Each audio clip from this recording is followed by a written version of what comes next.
अब एक छोटा सा कंसेप्ट है जिसका नाम है इन्वेस्टमेंट। इन्वेस्टमेंट को टेक्निकल टर्म्स में बोलेंगे gross capital formation. Gross capital formation मतलब क्या है?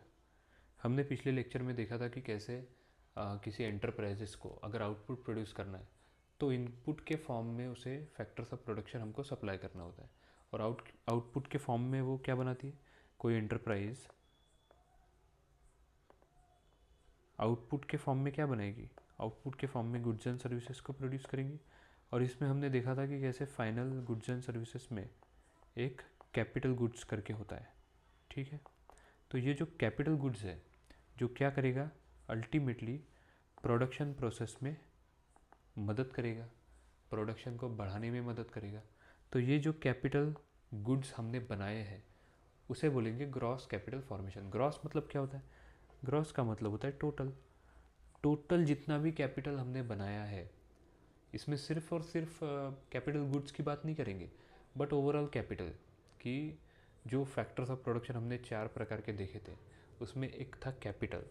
तो ये कैपिटल हमने इनपुट के रूप में दिया तो सही, लेकिन आउटपुट के रूप में हमने कैपिटल बनाया भी, तो उस कैपिटल को बोलेंगे इन्वेस्टमेंट।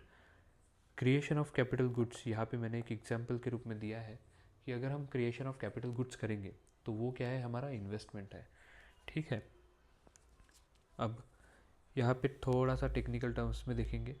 जीडीपी या फिर total output of an economy क्या रहता है? Consumption goods plus capital goods. Gross capital formation में क्या क्या आएगा? मशीनरी हमने नहीं बनाई, या इक्विपमेंट्स हमने नहीं बनाए, या फिर नया कुछ कंस्ट्रक्शन किया, या फिर कोई इंटेलेक्चुअल प्रॉपर्टी बनाया, कुछ पेटेंट बनाया, कुछ इनोवेशन की, वो प्लस जो स्टॉक और इन्वेंट्री अपने पास रखा हुआ है उसमें जो चेंज हो रहा है, कम ज़्यादा हो रहा है, वो प्लस गोल्ड हो गया, सिल्वर हो गया, प्लेटिनम हो गया, इसका हम जो एक्विजिशन कर रहे हैं, मतलब गोल्ड सिल्वर और प्लेटिनम को जो हम हमारे पास जमा कर रहे हैं as a store of value, तो वो सारा कुछ मिलके क्या बनेगा? Gross capital formation. उसको क्या बोलेंगे? Gross capital formation. और उसी को अल्टीमेटली हम लोग बोलते हैं इन्वेस्टमेंट। ओके, तो ये एक बेसिक कंसेप्ट था। आई होप आपको समझ में आया होगा। मिलते हैं अगले लेक्चर्स में। Thank you.